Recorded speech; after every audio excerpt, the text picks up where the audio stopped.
Hello everyone, welcome to my YouTube channel. आज हम देखने वाले हैं हमारी क्लास 7 का सोशल साइंस की जो उनकी बुक है सिविक्स की, उसका चैप्टर नंबर 3 राज्य शासन कैसे काम करता है कि मोस्ट इम्पोर्टेंट क्वेश्चन आंसर जो आपके मिड टर्म के लिए और आपके एनुअल एग्जामिनेशन के लिए काफी ज्यादा हेल्पफुल रहेंगे। हम अपना क्वेश्चन नंबर 1 देखते हैं। निर्वाचन क्षेत्र से क्या तात्पर्य है? निर्वाचन क्षेत्र से तात्पर्य उस क्षेत्र विशेष से है जहाँ रहने वाले सभी मतदाता अपना प्रतिनिधित्व चुनते हैं। यानी निर्वाचन क्षेत्र एक ऐसा क्षेत्र है जहां पर जो जो लोग होते हैं वह अपना मतदाता या अपना प्रतिनिधित्व चुनते हैं कि कौन सत्ता में आएगा और कौन इस बार वोटिंग में खड़ा होगा। ठीक है, हमारा सेकंड क्वेश्चन है बहुमत से क्या आशय है?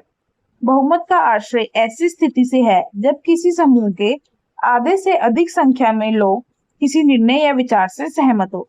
यानी आधे से अधिक लोग जो है किसी निर्णय यानी कोई डिसीजन लिया गया है, कोई फैसला लिया गया है, उसके विचार से सहमत हो। जैसे अगर किसी समूह में 10 लोग हैं तो 10 में से 6 लोगों ने समर्थन किया है तो वह साधारण बहुमत माना जाएगा, क्योंकि ये आधे से अधिक है। यानी ये आधे से अधिक है, 10 का आधा देखेंगे तो वह 5 होगा, लेकिन ये आधे से अधिक 6।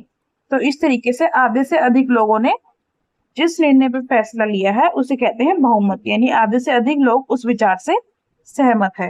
ठीक है, थर्ड क्वेश्चन देखते हैं। किसी राज्य का अध्यक्ष कौन होता है? तो राज्यपाल जो है किसी राज्य का अध्यक्ष होता है। ये आपका एमसीक्यू में पूछा जा सकता है 1 नंबर में क्वेश्चन कि किसी राज्य का अध्यक्ष कौन होता है, तो राज्यपाल किसी राज्य का अध्यक्ष होता है। राज्यपाल की नियुक्ति कौन करता है? राज्यपाल की नियुक्ति राष्ट्रपति करता है। ठीक है, नेक्स्ट क्वेश्चन है भारत संघ में कुल कितने राज्य हैं? जो हमारा भारत संघ है उसमें कुल कितने राज्य हैं? तो भारत संघ में कुल 28 राज्य हैं, यानी 28 स्टेट्स हैं। ठीक है, नेक्स्ट क्वेश्चन है भारत संघ में कितने संघ राज्य क्षेत्र हैं? यानी कितने संघ राज्य क्षेत्र है भारत संघ में, हमारे को ये बताने हैं। भारत संघ में 9 संघ राज्य क्षेत्र हैं। भारत संघ में 28 जो हमारी स्टेट्स यानी राज्य हैं और 9 संघ राज्य क्षेत्र। ठीक है, नेक्स्ट क्वेश्चन देखते हैं। राज्य के लिए कौन सी संस्था कानून बनाती है? तो राज्य के लिए कानून विधानसभा बनाती है। राज्य के लिए जो कानून है वह हमारी विधानसभा यानी पार्लियामेंट बनाती है। राज्य की कार्यपालिका का प्रमुख कौन होता है? जो हमारी राज्य की कार्यपालिका होती है उसका प्रमुख कौन होता है? तो मुख्यमंत्री जो है राज्य की कार्यपालिका का प्रमुख होता है। राज्य कार्यपालिका से आप क्या समझते हैं?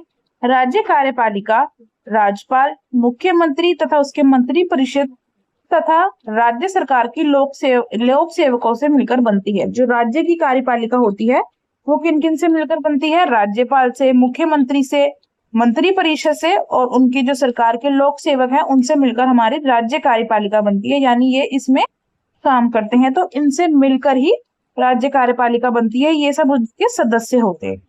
नेक्स्ट क्वेश्चन है विधानसभा क्या है? राज्य स्तर की कानून बनाने वाली वह संस्था जो जनता के निर्वाचित प्रतिनिधियों अर्थात विधायकों से बनी होती है विधानसभा कहलाती है। यानी राज्य स्तर हमारे को बताना है विधानसभा क्या होती है। तो राज्य स्तर की जो कानून बनाने वाली संस्था है, जो राज्य स्तर के लिए कानून बनाने वाली संस्था है जो जनता के निर्वाचित प्रतिनिधियों अर्थात विधायकों से बनी होती है वह विधानसभा कहलाती है। राज्य के लिए जो कानून बनाती है वह राज्य के लिए जो कानून बनाती है और निर्वाचित प्रतिनिधि अर्थात विधायकों से बनी होती है उसे विधानसभा कहते हैं। नेक्स्ट क्वेश्चन है विधायक कौन होते हैं? ये मोस्ट इंपोर्टेंट क्वेश्चन है। विधायक कौन होते हैं? विधायक के सदस्य को विधायक कहा जाता है। सॉरी, विधानसभा के जो सदस्य होते हैं हमारे उनको विधायक कहा जाता है।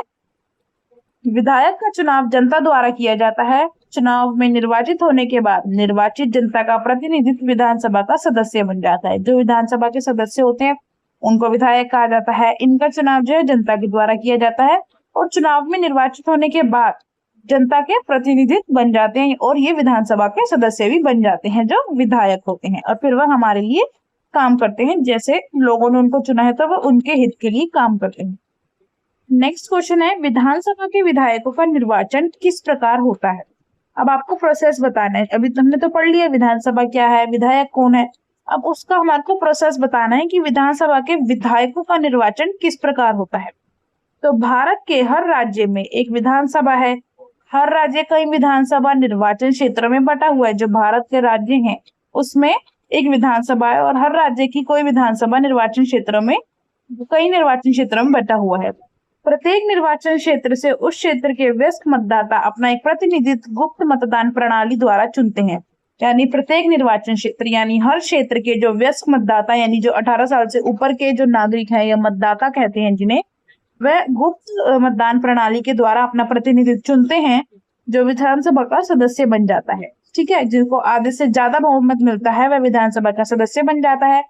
चुनाव में लोग अलग अलग पार्टियों का नाम से खड़े होते हैं। चुनाव में लोग अलग अलग पार्टियों के नाम से खड़े होते हैं, इसलिए ये विधायक अलग अलग राजनीतिक दलों के होते हैं। जो अलग अलग पार्टी से खड़े होते हैं वह अलग अलग राजनीतिक दलों के होते हैं। जैसे कि बीजेपी की पार्टी का नाम आपने सुना होगा, आपने कांग्रेस का नाम सुना होगा, आम आदमी पार्टी का नाम सुना होगा, अन्य का सुना होगा, और एक ऑप्शन होता है नोटा का, यानी नन फ्रॉम दी अबव, आप किसी को भी वोट नहीं देना चाहते। ठीक है, आपके हिसाब से कोई सी भी जो सरकार है वो काम करने के समक्ष नहीं है। तो इस प्रकार एक विधानसभा होती है राज्य में, उस विधानसभा में उसमें फिर निर्वाचन क्षेत्र होते हैं। फिर प्रत्येक मतदाता जो है गुप्त मतदाता प्रणाली से अपने अपने मतदाता को चुनता है। फिर जो विधानसभा का सदस्य बनता है वह चुनाव में खड़ा होता है अलग अलग नाम की पार्टियों से, और जिसको आधे से अधिक बहुमत प्राप्त होता है वह विधायक जो है वो राजनीतिक दलों में आ जाते हैं, यानी वो विधायक बन जाते हैं और जनता के हित के लिए काम करते हैं। ठीक है, नेक्स्ट क्वेश्चन देखते हैं। राज्य का प्रमुख कौन होता है, उसकी नियुक्ति किस उद्देश्य से की जाती है। राज्य का प्रमुख जो है राज्यपाल होता है, उसकी नियुक्ति केंद्र सरकार द्वारा ये सुनिश्चित करने के लिए की जाती है कि राज्य सरकार संविधान के नियमों अधिनियमों के अनुसार अपना कामकाज चलाए। ठीक है, हमारे को ये बताना था राज्य का प्रमुख कौन होता है और उसकी नियुक्ति किस उद्देश्य से की जाती है। तो राज्य का प्रमुख हमारा राज्यपाल होता है और उसकी नियुक्ति केंद्र सरकार द्वारा ये सुनिश्चित करने के लिए की जाती है कि राज्य सरकार जो संविधान के नियम और अधिनियमों के अनुसार अपना कामकाज कर रही है या नहीं, उनके कामकाजों पर निगरानी रखे। ठीक है, नेक्स्ट क्वेश्चन देखते हैं।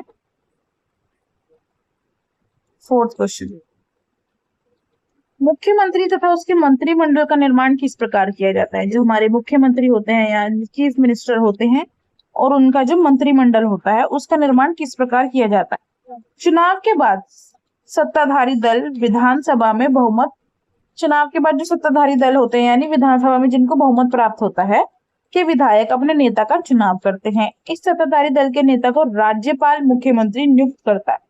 ठीक है, जो इस सत्ताधारी दल के नेता को जो है राज्यपाल मुख्यमंत्री नियुक्त करता है। तो राज्यपाल जो है वो मुख्यमंत्री के रूप में नियुक्त करता है और मुख्यमंत्री की सलाह से अन्य मंत्रियों की नियुक्ति की जाती है। देखा ना आपने, राज्यपाल जो है वह मुख्यमंत्री की नियुक्ति करेगा और मुख्यमंत्री जो है मुख्यमंत्री की सलाह से उसका मंत्रिमंडल बनेगा, यानी जो उसके साथ काम करेगा वो बनेगा। ठीक है, नेक्स्ट क्वेश्चन देखते हैं। विधानसभा क्या है। विधानसभा ऐसा स्थान होता है जहां सभी विधायक, चाहे वो सत्ताधारी दल की हो अथवा विरोधी दल के, विभिन्न विषयों पर चर्चा करने के लिए एकत्रित होते हैं तथा सरकार द्वारा किए गए निर्णयों व कानूनों को स्वीकृत या अस्वीकृत करते हैं। साथ ही विधानसभा सरकार के कार्यों की जांच भी करती है। हमारे को बताना था विधानसभा क्या है, यानी पार्लियामेंट। वह एक ऐसा स्थान है जहां पर सभी विधायक, चाहे वह सत्ताधारी दल के यानी वो पार्टी में किसी पार्टी में हो या फिर किसी विरोधी दल के हो, वह सभी इकट्ठे होते हैं और सरकार के द्वारा जो बनाए गए नियम कानून है उस पर अपनी स्वीकृति देते हैं या फिर अस्वीकृति देते हैं। ये बताते हैं कि उनके हिसाब से ये कानून ठीक है या नहीं है, ये गलत है, इस पे ये काम होना चाहिए, हमारी इसमें सहमति नहीं है, इस तरीके से। और जो सरकार, विधानसभा की जो सरकार है उनके द्वारा बनाई गई कोई रिपोर्ट्स हैं या उनके कार्य हैं उनकी जांच भी करते हैं। नेक्स्ट क्वेश्चन है, सरकार या कार्यपालिका से क्या तात्पर्य है। आपको बताना है सरकार यानी जो गवर्नमेंट है वह, और जो हमारी कार्यपालिका है उससे आप क्या समझते हैं। ठीक है, दोनों में बेसिकली एक एक पॉइंट का डिफरेंस बताना है। सो सरकार शब्द से तात्पर्य शासन के विभिन्न विभागों और मंत्रियों से होता है जो उनके प्रभारी होते हैं। यानी सरकार जो है शासन के विभिन्न विभागों और मंत्रियों से, इसका तात्पर्य, सरकार में विभिन्न विभागों के मंत्री वगैरह होते हैं, तो सरकार शब्द से तात्पर्य शासन के विभिन्न विभागों और मंत्रियों से होता है जो उनके प्रभारी होते हैं। इन सबका सामूहिक प्रमुख मुख्यमंत्री होता है। यही सरकार का कार्यकारी हिस्सा अर्थात कार्यपालिका कहलाता है। तो सरकार में हमने बताया कि सरकार शब्द से तात्पर्य है विभिन्न विभागों के मंत्री, ठीक है, जो प्रभावकारी होते हैं, जो काम करते हैं उनके लिए। इन सभी का समूह प्रमुख मुख्यमंत्री होता है। इन सभी मंत्रियों का प्रमुख जो है हमारा मुख्यमंत्री यानी सीएम होता है, और यही सरकार का कार्यकारी हिस्सा अर्थात कार्यपालिका होती है। यही सब जो मंत्रिमंडलों का समूह है, यही सरकार का कार्यकारी हिस्सा है जो है कार्यपालिका की किस प्रकार से कार्य किया जाए ये सब देखते हैं। ठीक है, तो सरकार और कार्यपालिका से ये तात्पर्य है। बेसिकली ये दोनों एक दूसरे से कनेक्टेड है। तो ये हमारे इस वीडियो का लास्ट क्वेश्चन था। होप आपको ये वीडियो पसंद आई होगी। अगर आपको वीडियो पसंद आई है तो प्लीज चैनल को लाइक करें, शेयर करें, सब्सक्राइब करें। Thank you for watching this video. Till then take care and bye bye.